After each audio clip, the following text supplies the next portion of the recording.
ఈరోజు మనం రథసప్తమి అనేటప్పటికీ సూర్యోపాసన ఎందుకు చేయాలి, ఎలా చేయాలి? ముఖ్యంగా సూర్యుని యొక్క జన్మతిథి అని అంటారు కదా. మరి సూర్యుని యొక్క అనుగ్రహాన్ని ఏ విధంగా మనం కోరుకోవాలి?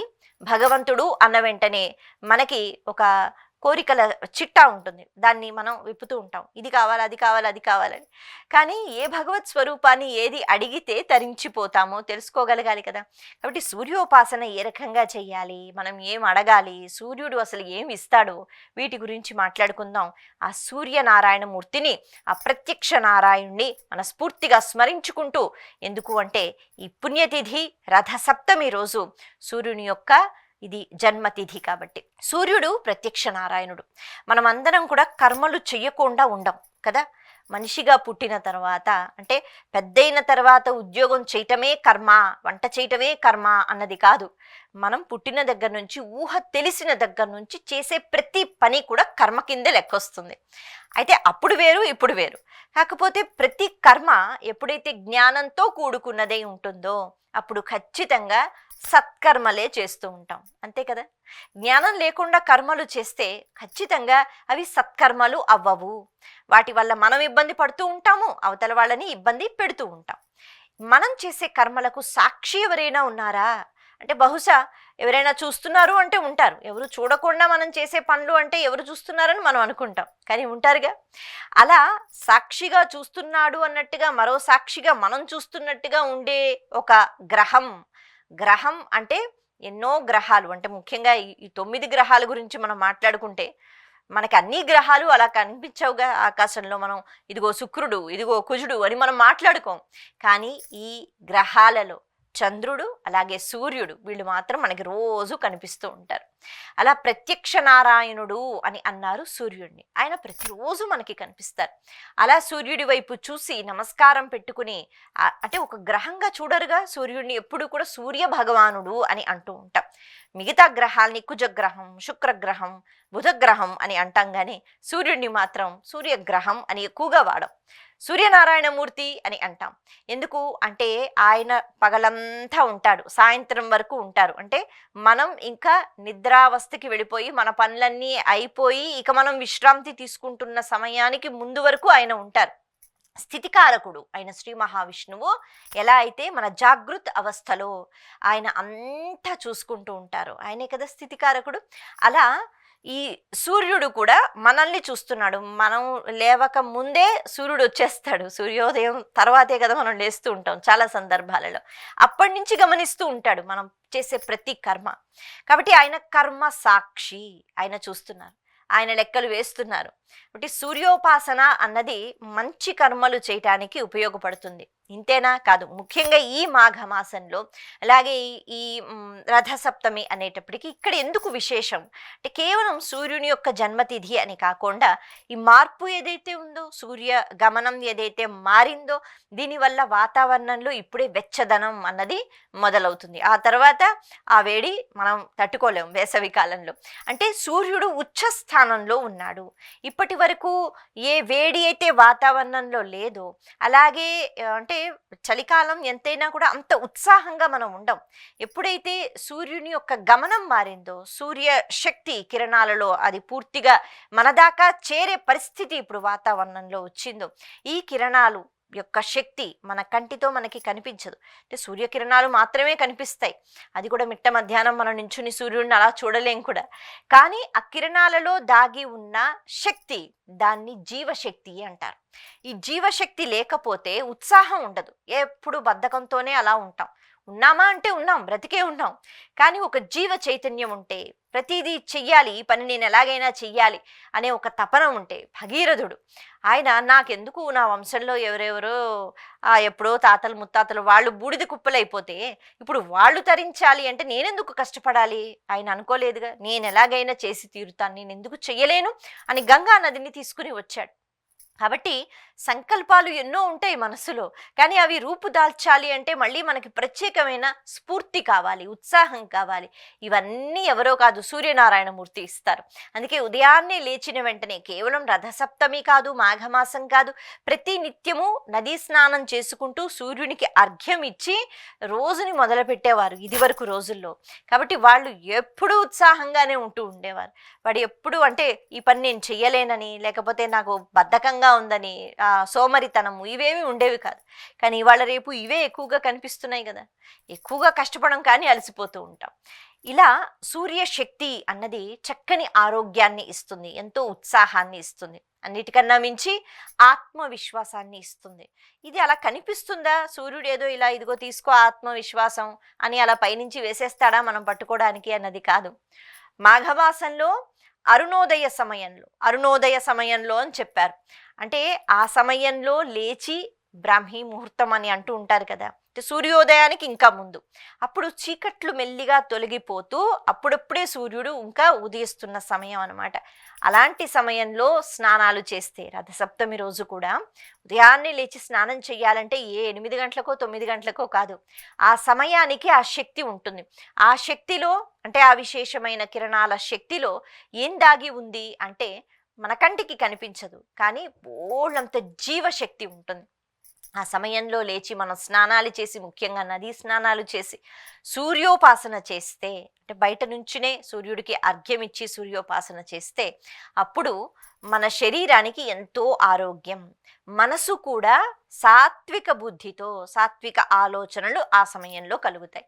అందుకే ఏ పండగ వచ్చినా లేకపోతే ఏ పూజ చెయ్యాలన్నా ఉదయాన్నే లేచి స్నానం చేయండి అంటారు. అంటే కనీసం ఆ రోజైనా బ్రాహ్మీ ముహూర్తంలో స్నానం చేసినట్లయితే అప్పుడు మనసు సాత్విక బుద్ధితో ఉంటుంది, సాత్విక ఆలోచనలు చుట్టూ వాతావరణంలో ఉంటాయి కదా, ఆ తరంగాలు మన మనస్సు లేకపోతే శరీరం స్వీకరించి మన బుద్ధి కూడా రోజంతా అలా ఉంటుందన్నమాట. అందుకే ఏ పూజ చేసుకున్నా అందులో శ్రద్ధ ఉండాలి, భక్తి ఉండాలి, కాస్త వినయం ఉండాలి, ఓర్పు ఉండాలి. ఇలా ఈ ఈ ఉదయాన్నే అరుణోదయ సమయంలో స్నానం అని అన్నారు. కాబట్టి సూర్యుని యొక్క శక్తి అన్నది బహుశా మన కంటితో మనం చూడలేము, కానీ చాలా శక్తివంతంగా ఉంటాయి ఆ కిరణాలు. అందుకే సూర్య నమస్కారాలు చేసుకోండి అన్నారు. ప్రతిరోజు సూర్యుడికి అర్ఘ్యం ఇవ్వడం, సూర్యుడిని చూస్తూ వచ్చిన శ్లోకాలన్నీ చెప్పుకోవడం, అందులోనూ నమస్కారం చేస్తే భక్తి శ్రద్ధలతో సూర్యుడు మురిసిపోతాడట. మనకు అన్ని స్తోత్రాలు రావు, లేకపోతే ఇంకేవేవో మంత్రాలు రావు అనుకున్నా ఏం పర్వాలేదు, అలా ఒక్కసారి బయటకు వచ్చి సూర్యుడిని చూసి సూర్యాయ నమః అదేనా అనగలుగుతాం కదా. కాబట్టి నమస్కార ప్రియుడు అంటారు. నమస్కారం చేసుకోగలిగితే చాలు, కృతజ్ఞతా భావనతో భక్తితో. సూర్యోపాసన అంత చక్కని అంటే ఆత్మవిశ్వాసాన్ని, మానసిక ఆరోగ్యాన్ని, అలాగే శారీరక ఆరోగ్యాన్ని ఇస్తుంది. ముఖ్యంగా రథసప్తమి రోజు అంటే కొన్ని నియమాలు పాటించమని చెప్తూ ఉంటారు. కొద్దిగా విచిత్రంగా ఉన్నా, ఎన్నోసార్లు మనం చెప్పుకున్నా, మరొకసారి మనం మననం చేసుకోవాలి. ఈ రథసప్తమి రోజు జిల్లేడాకులు 7, ఎందుకు అంటే సూర్యుని యొక్క గుర్రాలు అంటే ఆ రథం అనేటప్పటికీ గమనం మారుతుంది కదా, కాబట్టి ఆ రథం అని చెప్పారు, అలా పోల్చారు. ఈ గుర్రాలు అంటే 7 ఉంటాయి అని చెప్పారు. 7 అంటే 7 రంగులు ఉంటాయి కదా, అన్నీ సూర్యుడిలోంచే కదా, ఆ వెలుతురులోంచి కిరణాలలోంచే రంగులు వచ్చాయి. కాబట్టి ఈ 7 గుర్రాలు 7 రంగులకు ప్రతీక అంటారు. కాబట్టి 7 సంఖ్య మనకి కనిపిస్తూ ఉంటుందన్నమాట.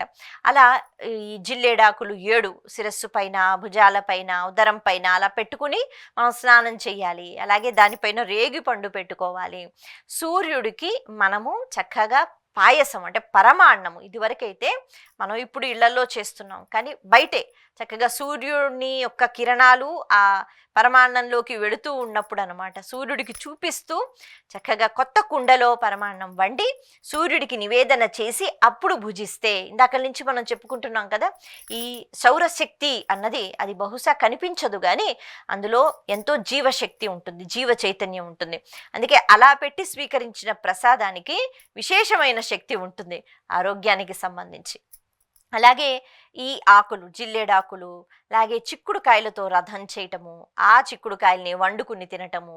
ముఖ్యంగా రథసప్తమి రోజు చిక్కుడు ఎలాగైనా తినాలి అంటారు. అందుకే చిక్కుడు ఆకులు వండుకుని తినరు చాలామంది, చిక్కుడుకాయలే తింటారు. కాబట్టి చిక్కుడుకాయ కూర లేకపోతే ఏ రకంగా అయినా చేసుకుని తినటము, ఆకులలో నైవేద్యం పెట్టాలి, ఆ పరమాన్నం పెట్టాలంటారు.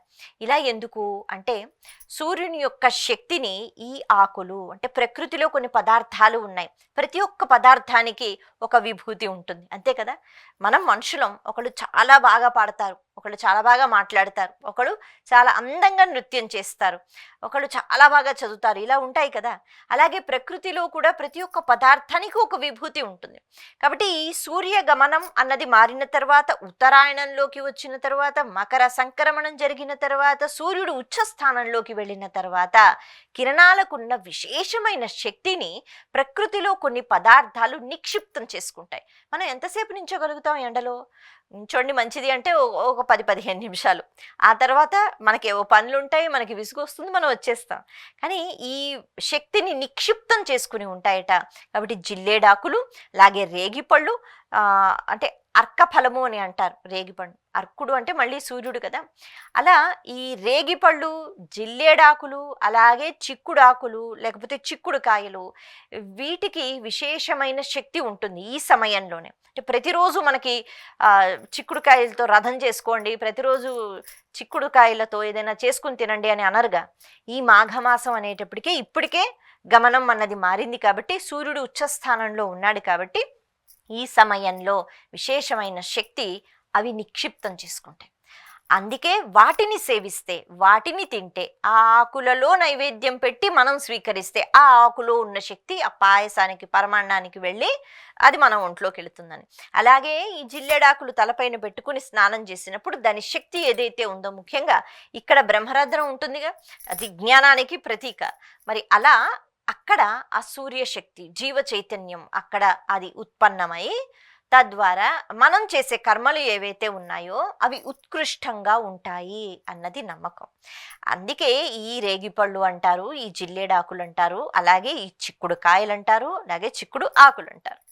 ఇది విశేషం. కాబట్టి దీన్ని మనం చాలా జాగ్రత్తగా ఈ ఆచారాలు, వ్యవహారాలు, పండుగలు అర్థం చేసుకుని పాటించగలిగినట్లయితే ఖచ్చితంగా అవన్నీ మన కోసమే, మన మేలు కోసం, మనం ఆరోగ్యంగా ఉండాలని, మానసికంగా కూడా ఆరోగ్యంగా ఉండాలని. ఇలా సూర్యోపాసన, ముఖ్యంగా రథసప్తమి రోజు సూర్యునికి అర్ఘ్యం ఇవ్వటము, ప్రతి పూజ వెనక మనకి దానం అనే ఒక మాట చెప్పారు. ప్రతి పూజ వెనక అంతెందుకు, మాఘమాసంలో మాఘ వ్రతం అంటే స్నాన వ్రతం, ప్రతిరోజు నదీ స్నానాలు చెయ్యండి, ఆ తర్వాత స్నానం, జపం, దానం ఇదే మనకి కనిపిస్తూ ఉంటుంది. స్నానం చేయండి చక్కగా, అంటే ఆ అరుణోదయ సమయంలో బ్రాహ్మీ ముహూర్తంలో తెల్లవారుజామునే లేచి స్నానం చేయండి. సాత్వికమైన బుద్ధులతో మీరు అలాగ ప్రకాశిస్తూ ఉంటారు. అటువంటి ఆలోచనలతో ఉన్నప్పుడు ఎంతో భక్తి కలుగుతుంది. కాబట్టి తర్వాత ఏం చెప్పారు? జపం చేయండి. జపం అంటే కేవలం జపమాల పట్టుకుని కాదు, భక్తితో భగవంతుడి దగ్గర కూర్చోగలగడం. ఆ తరువాత అలాగే దానం. కాబట్టి ఈ దానము అన్న విషయాన్ని కూడా మనం మర్చిపోకూడదు. ఏ పండుగ అయినా కూడా తోచినంత దానము చేయటం అన్నది అలవాటు చేసుకోవాలి. ఇక సూర్యోపాసనకి సంబంధించి ఇంకొక ముఖ్యమైన విషయం మనం చెప్పుకుందాం. మనకి మహాభారతంలో విరాట్ పర్వంలో ఒక కథ కనిపిస్తుంది. ఆ కథ కూడా మనం చెప్పుకుందాం. ఎందుకు అంటే సూర్యుడు అంటే అలా చూసిన వెంటనే కేవలం ఆరోగ్యాన్ని ఇస్తాడు అన్నది మాత్రమే కాదు, ఆయన ప్రత్యక్ష నారాయణుడు. ఆపద అనే మాట వింటాం కదా, కొన్ని ఆపదలు వచ్చినప్పుడు నాకింతమంది వాళ్ళు ఉన్నారు, నాకిన్ని ఆస్తులు ఉన్నాయి, ఇన్ని ఊళ్ళో ఇన్ని భవనాలు ఉన్నాయి అని అంటే సరిపోదు. అవేవి కూడా మనల్ని రక్షించటానికి రావు. అందుకని ఆపదలను తొలగించటానికి ఎప్పుడూ సద్బుద్ధితో ఉండాలి, ఎప్పుడూ మన కర్మలను చాలా జాగ్రత్తగా చూసుకుంటూ ఉండాలి. అలా ఎవరైతే ధర్మాన్ని పాటిస్తూ సత్కర్మలు చేస్తూ ఉంటారో వాళ్ళకి ప్రత్యక్ష నారాయణుడే కాదు, ప్రత్యక్షంగా లేని నారాయణుడు కూడా సహాయం చేస్తాడు. మనం ఒక ఉదాహరణ చెప్పుకుంటే, విరాట్ పర్వంలో అజ్ఞాతవాసంలో ఉన్నారు పాండవులు. అజ్ఞాతవాసంలో ఉన్నప్పుడు అంటే వాళ్ళు ఎవరికి తెలియకూడదు కదా, అరణ్యవాసం చేశారు ఎన్నో ఏళ్ళు, ఆ తర్వాత అజ్ఞాతవాసం. ఆ సమయంలో విరాటరాజు కొలువులో అందరూ మారు వేషాలలో ఉన్నారు. ద్రౌపది కూడా ఆ మహారాణికి చెలికెత్తగా ఉంది. భీముడు వంటవాళ్ళ ఉన్నాడు, మనకి తెలుసు.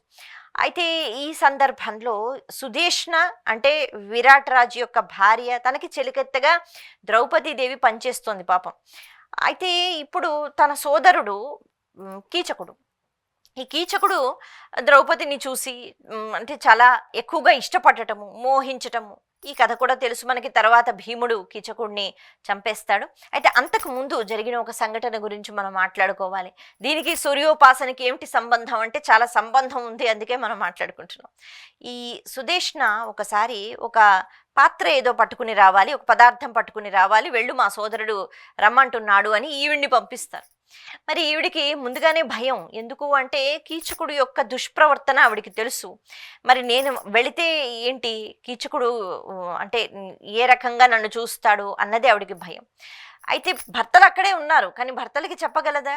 ఒకవేళ చెప్పినట్లయితే వాళ్ళు కూడా వస్తారు అంటే ఈవిడ ఒప్పుకుంటుందా? వాళ్ళందరూ నీకెందుకు అని అంటుంది కదా. లేకపోతే ఏ రకంగా చెప్పినా వాళ్ళొచ్చి వాళ్ళ ప్రతాపాన్ని చూపిస్తే, ఒకవేళ కీచకుడు ఏమైనా దుష్ప్రవర్తనతో ప్రవర్తిస్తే అందరికీ తెలిసిపోతుంది. ఎందుకంటే కీచకుడు మామూలు వాడు కాదుగా, ఆయనకు బోళ్ళంత బలం ఉంది. ఆయన్ని ఎవరైనా ఏవైనా చేశారు అంటే ఆయన కంటే బలవంతులు ఉన్నారు అని అర్థం. అప్పుడు దుర్యోధనుడు అసలే అందరినీ పంపించి వెతికిస్తున్నాడు, ఎక్కడ ఉన్నారు, కనిపెట్టండి కనిపెట్టండి, వీళ్ళు దొరికితే చాలు మళ్ళీ అరణ్యవాసం చేయాల్సిందే, అజ్ఞాతవాసంలో దొరకకూడదు.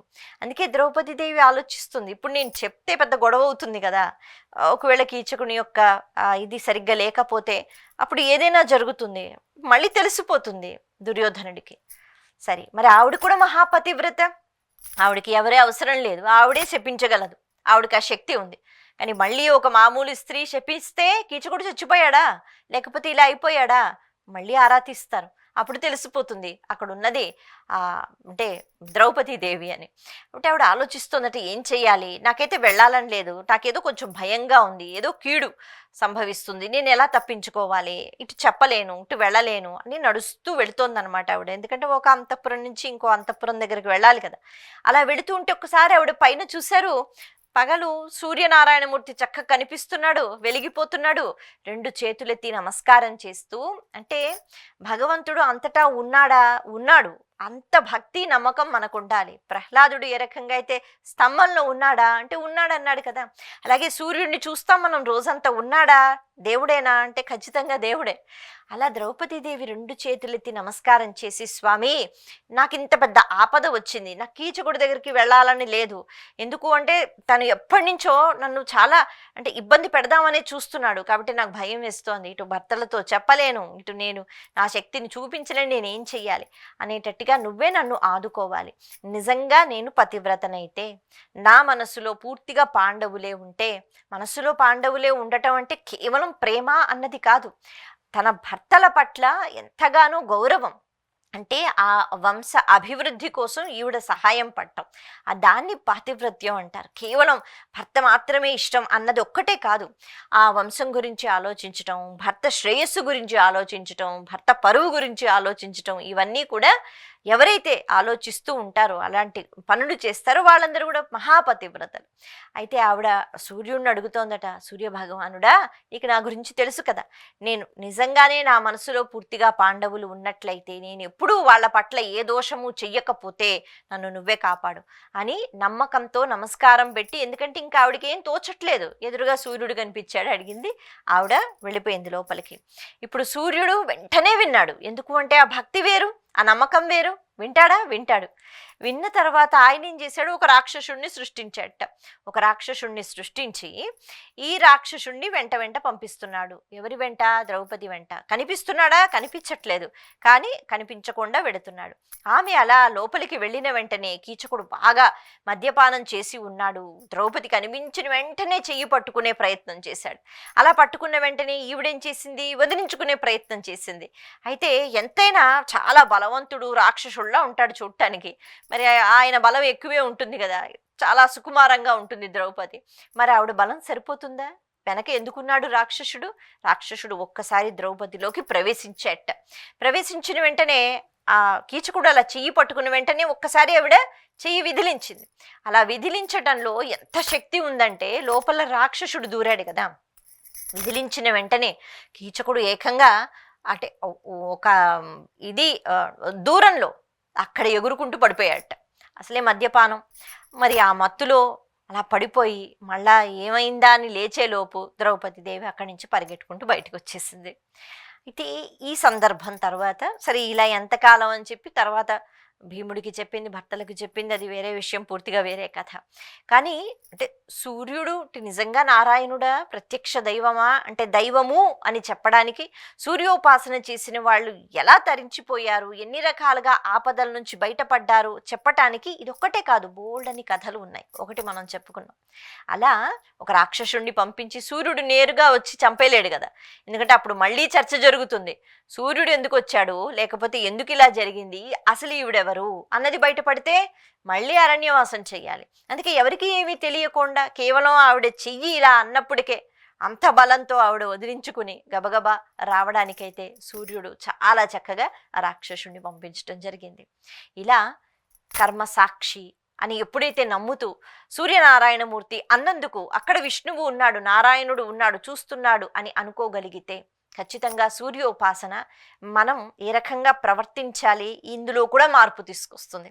సూర్యోపాసన కేవలం ఆరోగ్యం మాత్రమే కాదు, మన మనస్సు ఎలా ప్రవర్తించాలి, మనం ఎలా మనసుని అదుపులోకి తీసుకోవాలి, మనం సత్ప్రవర్తనతో ఎలా ఉండాలి, ఇటువంటి అనుగ్రహాన్ని కూడా సూర్యుడు అయిన ప్రత్యక్ష నారాయణుడు అయిన భాస్కరుడు మనకి ఇస్తాడు.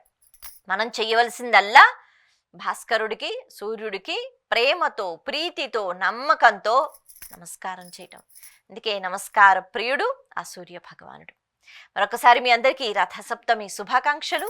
నమస్తే.